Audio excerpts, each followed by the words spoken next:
Okay. What's bothering you? Seriously, what's bothering you? This was a question that Mrs. George Gribble asked me once when I meditated in the Taubman Museum of Art in Roanoke, Virginia. And I'd gone to the Taubman to try to come to grips with what on earth I would do for this culminating project. There were so many various ideas. And after having this discussion that involved several people walking by and looking at me very strangely, she had some really good advice. She said, "What does your heart tell you?" I thought, well, that's a good question. Well, my first love is art. I need to go with my heart. My other love is hypnosis and consciousness studies. We'll go with that too. So literally, I decided to do what my heart, part of my body, told me, which was to do a project that involves working with a self-hypnosis project called Body Wisdom. It's based on a hypnosis principle by a gentleman named Paul Arend. And what it does, well, his version is you work with a client and you shrink your consciousness down really small and you go inside yourself to a problem. It doesn't have to be pain, but a lot of times it has pain applications. But it could be anything at all. It could be, why am I terrified of talking in public? And you find the area in the body where this problem resides. You ask its cause. You get to know that part of you. And then you ask it for solutions or healing.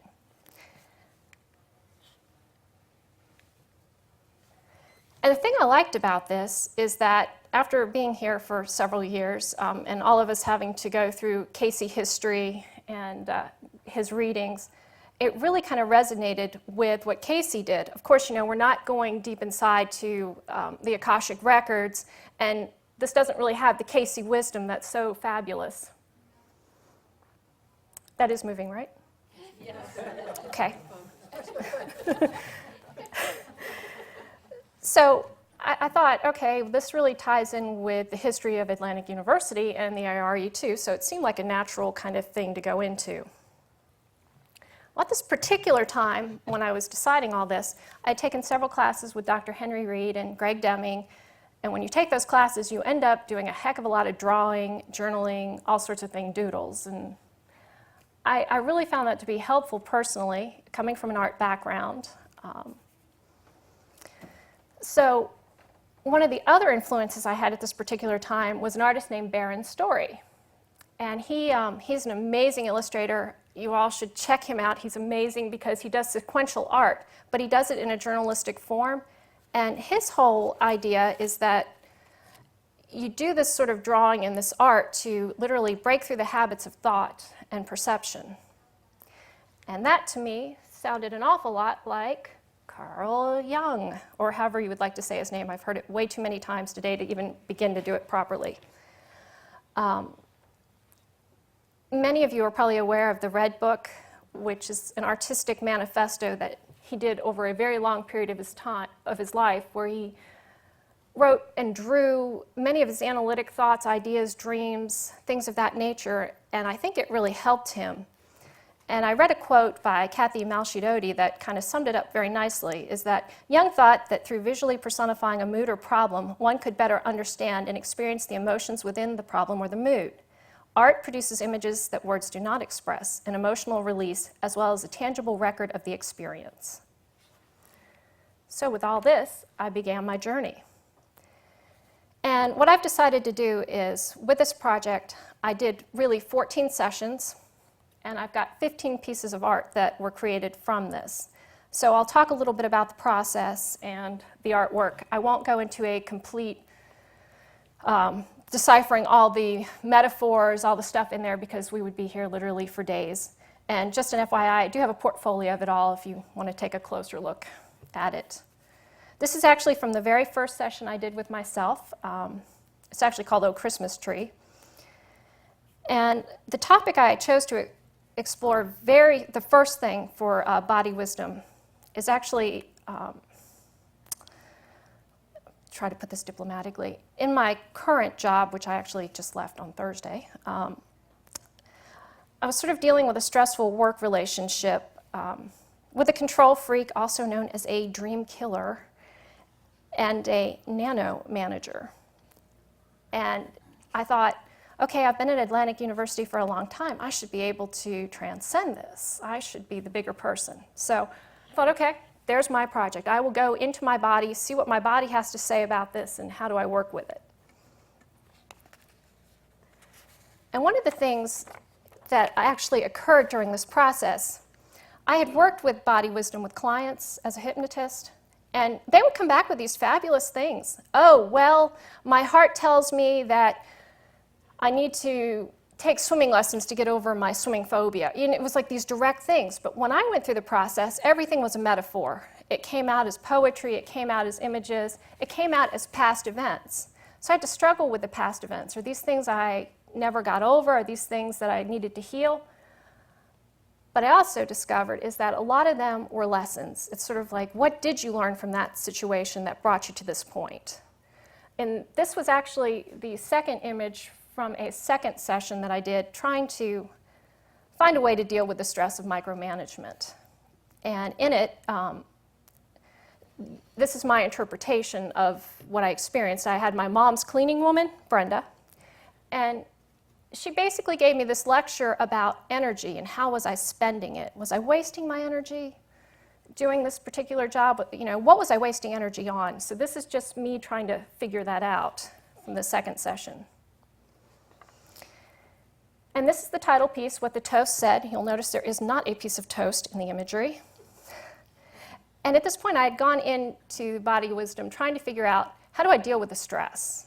I mean, literally, I pinpointed it to that point of dealing with a work situation. And I kind of came out with the idea that I've become dried out and crusty, hence your toast. But I probably should tell you a little bit about how I did this. In starting out, I used Paul Aaron's ideas for accessing body wisdom, the stuff I was using in personal sessions with clients. But then I used Henry Baldock methods of creating a self-hypnosis script, which I ended up digitally recording. I went to a very quiet place in our house and made that sort of a sanctuary, and I would listen to the recording, and then afterwards I would immediately journal everything. I mean, I have a whole book of chicken scratch that I don't think anybody could really read but me, that tells everything that happened in these sessions. It told a dialogue, it told narratives, and then from there I sat down at our computer, which you see right here, and I used a Wacom drawing tablet and I drew out what seemed prevalent. So that's sort of what you're seeing here. And granted, there's some mixed media because I kept working with the imagery for a while just to get things done. So any of the photographs that you see, they're either my family photographs or taken from the Library of Congress, so there's no copyright infringement.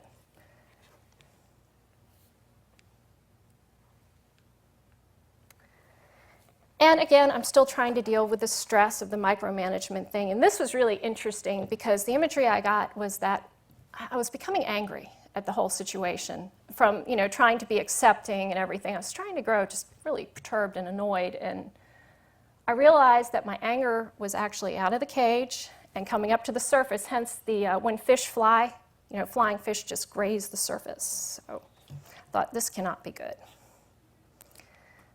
And at the same time, my stress was compounded with a mentorship relationship. I had a young lady come to work with me as a mentor for a month, and she actually lived with me, so it was a very intimate thing.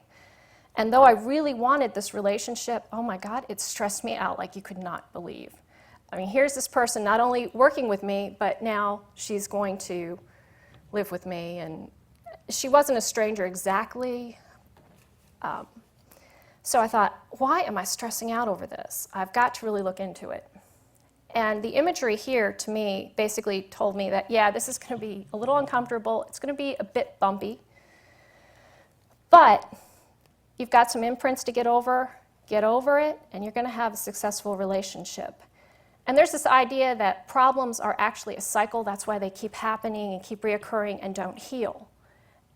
And I think with this one, I was actually able to break the cycle totally. And it turned out it was one of the best relationships I've ever had. It was fabulous. I miss her dearly. And the downside of that is that it totally stressed me again when she left. I kind of found myself back in the void. I was back in this bad relationship with a boss, in that it just, everything I said about micromanagement. And so I started drawing more, trying to deal with this, and why is there more stress now? Why isn't it easing up?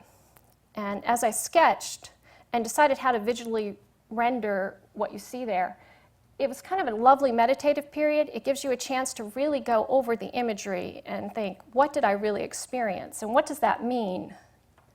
And you kind of get clarity, and it changes depending upon what your day is. Like, it's really interesting to look back on all this now after several months of it and go, wait a minute, okay, well, that's what that could mean. So it's constantly evolving as you evolve, I think.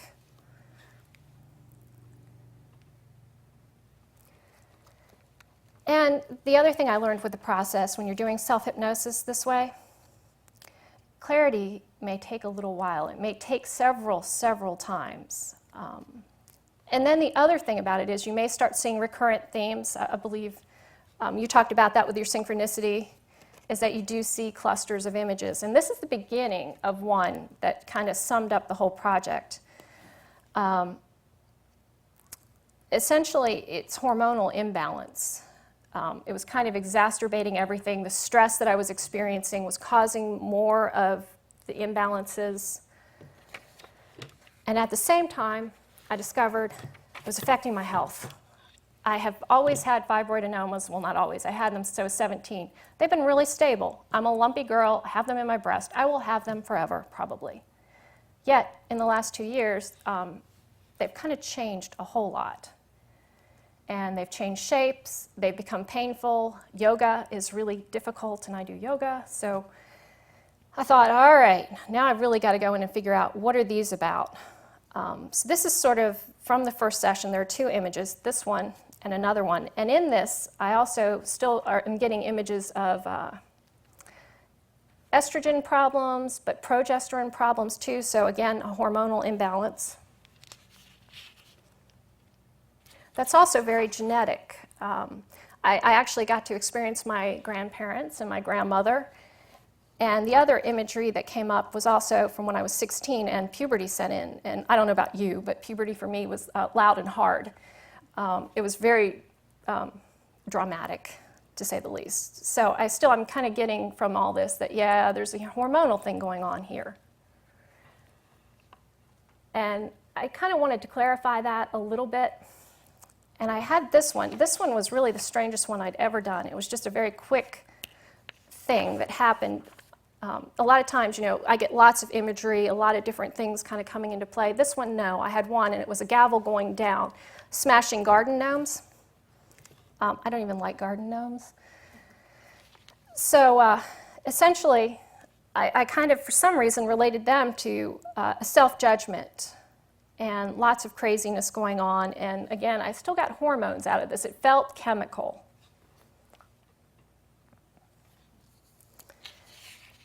And then the other thing that occurred to me during this process was, okay, hormones. What's that about?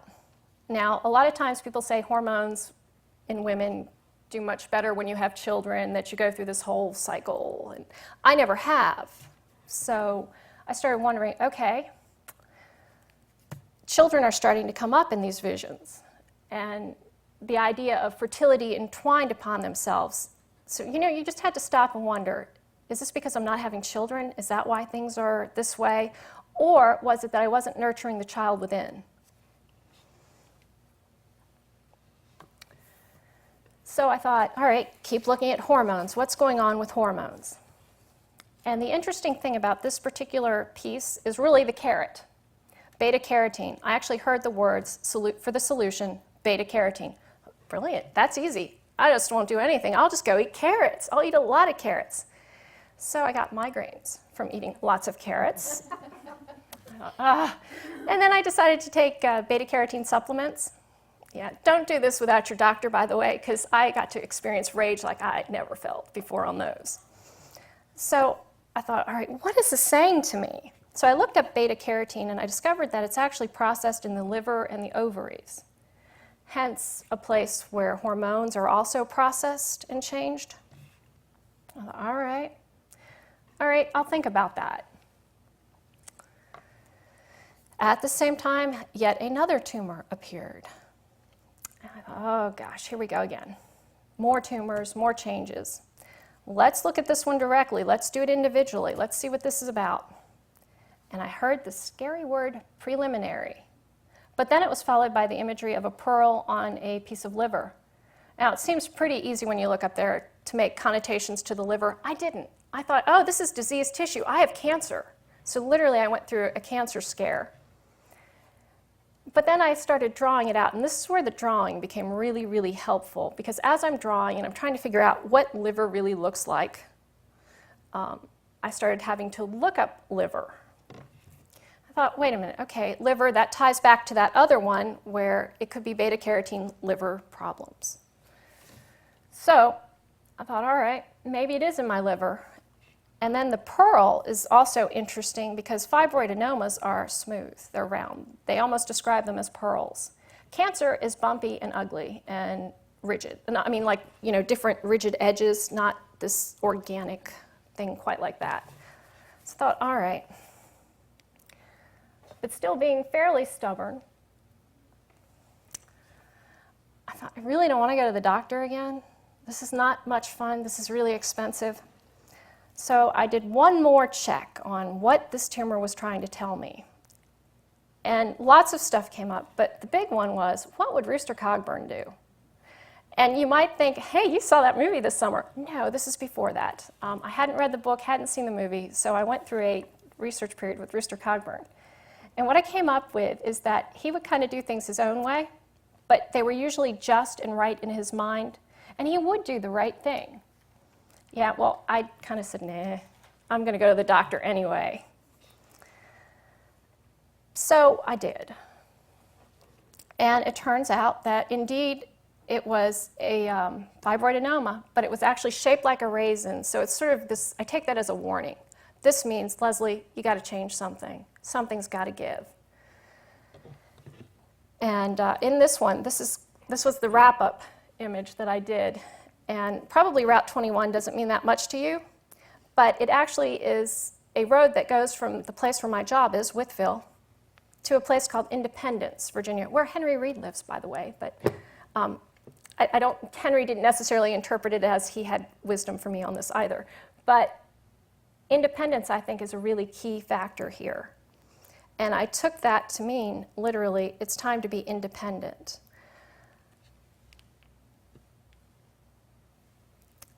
And to wrap it all up, I kind of found out through a transpersonal viewpoint that I think it's all related, that I don't have three separate issues. There's not a problem with just a micromanagement bad situation, a problem with this mentoring thing that's stressing me out, and fibroid adenomas. I believe they're all interrelated. I believe that through this, that I just was in a situation that I needed to be independent of. And that's where the healing will come from, is being independent of that. And I think that's probably the most effective lesson I learned. In addition to, one of the things that came up was, whose dream is this? Whose dream am I living? And I think that's really poignant. I mean, whose dreams are we all living, really? And I was living somebody else's dream with this other job. I had stopped my studies for a year. I'd stopped everything but to run a museum. And at the end of the day, it's not mine. I mean, I take pride in what I did there. But I'd also stopped doing a lot of the creative stuff. And I am nothing but creative. Without art, I am nothing. I went through a Henry Baldock class one day, and it was one of those self-hypnosis things going into group, and it said, what do you want to do? What's your life purpose? And I struggled against this, but all that came up is, I'm an artist. And I literally said, no, that can't be right. But I think at the end of the day, that is right. So with this, I've decided to start another journey. I have left my position at the museum now, and I'm going into creative pursuits. I'm going to pursue, hopefully, teaching, writing, art. So we'll see how that goes. And I've also started seeing another healer. I'm doing acupuncture on everything. And I've seen a lot of good stuff coming out of that. And so, with that in mind, I thought one of the things that would be the easiest for you to really understand this process that I've been talking about is for you all to do it yourselves. And I'm going to have to do this really, really quickly because I think I've got something like 2 minutes. I'll take my time. Okay, so I'm going to guide you through the body wisdom process that I've kind of gone through. And if some of you have gotten handouts and it's given you a small directive on how to do that. But if you all, for those of you who want to participate, if you'll just take a minute, get comfortable, if you would. Would you like more handouts for people who don't have them? Does anybody need my handouts? And just make sure you're getting comfortable. And as he's doing this, I think really let's go back to the question of what's bothering you? What inside you is nagging at you right now? It could be anything at all. Don't let it be just pain or don't let it just be emotional. And just kind of get in your head, what is it that's bothering you, and come up with the idea that you want to learn from it. That's the important thing here. And now I'll just gradually kind of walk you through a progressive relaxation. And if you would, just take a few moments, take a deep breath in. Release it when you're ready. And now just kind of become aware of the feelings in your head. And just begin to release any tension that might be there, letting it all fade and drift away. Letting it work down from your eyes, your nose, your jaw, your lips, and your chin. And then maybe envision a wave of relaxation traveling down your neck, releasing any tightness in your shoulders. Feeling relaxation traveling down your spine, releasing each and every bit of tension that might be there. And feeling a release from your shoulders, down your arms, to your fingertips.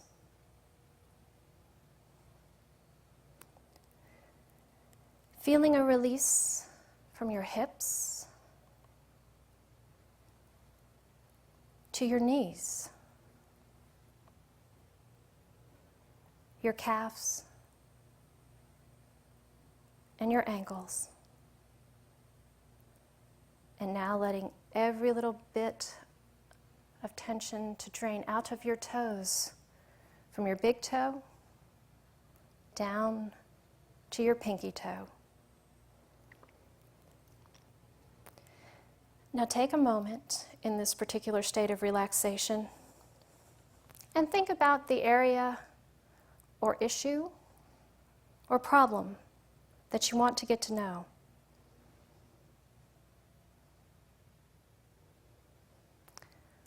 And just kind of keep that in the back of your mind, letting your subconscious mind absorb this. And imagine shrinking your consciousness down very, very small. And however you want to do this is fine. Maybe you shrink it down to a pinpoint. And just let it travel within you to the area where your issue seems to be residing. And it may not be where you think. And that area may let itself be known through feelings, lights, a sound, smell. But however you can identify it, just allow yourself to go to that area.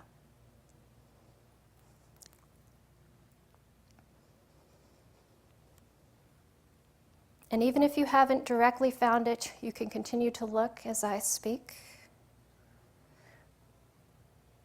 But when you do find that area, take a moment to experience it. See what it looks like. Does it feel like something? Does it remind you of something?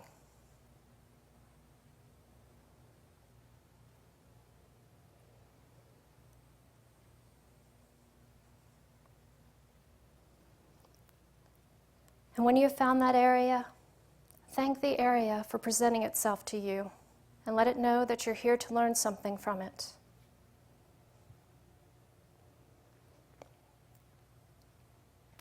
And now, Ask that area, what is the cause or purpose of the issue?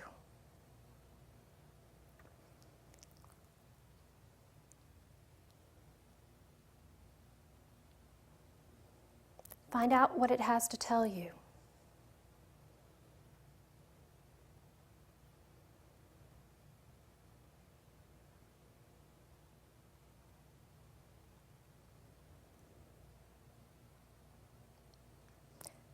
And give it permission to continue telling you what it needs to express, even beyond this time period.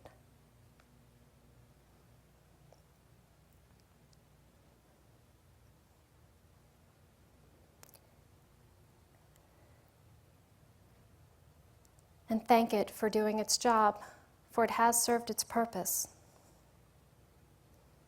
And now ask it for suggestions for healing, solutions, release.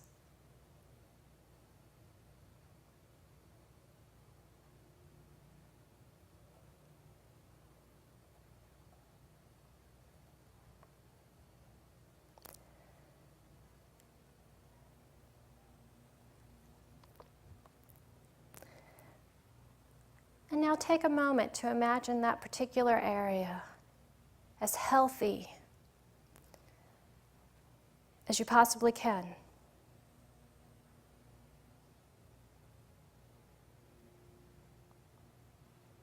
Notice if there's anything else it has to tell you.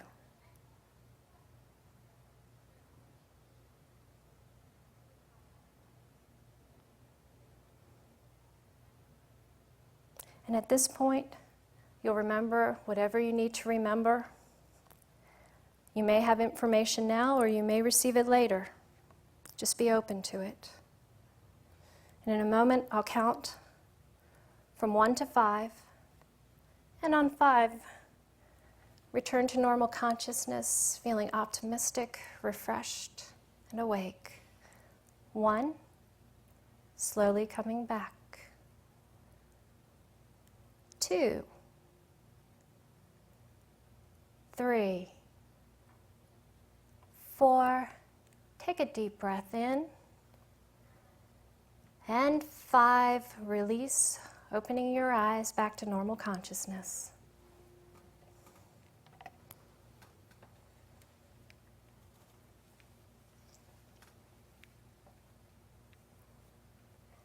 And you all have journals, so if you feel like writing any information down, feel free to use them. The questions that I have asked during the session are actually in that to help guide you. And I thank you all for letting me do that.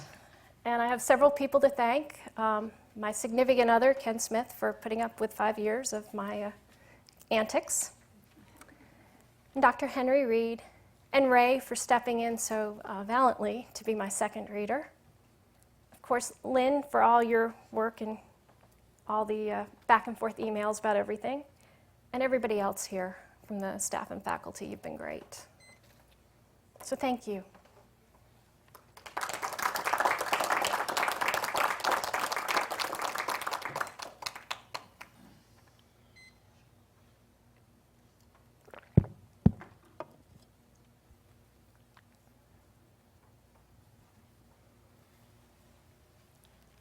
I don't particularly have a question, but I will make a comment and just say I really enjoyed that experience, and I can see how that's very beneficial.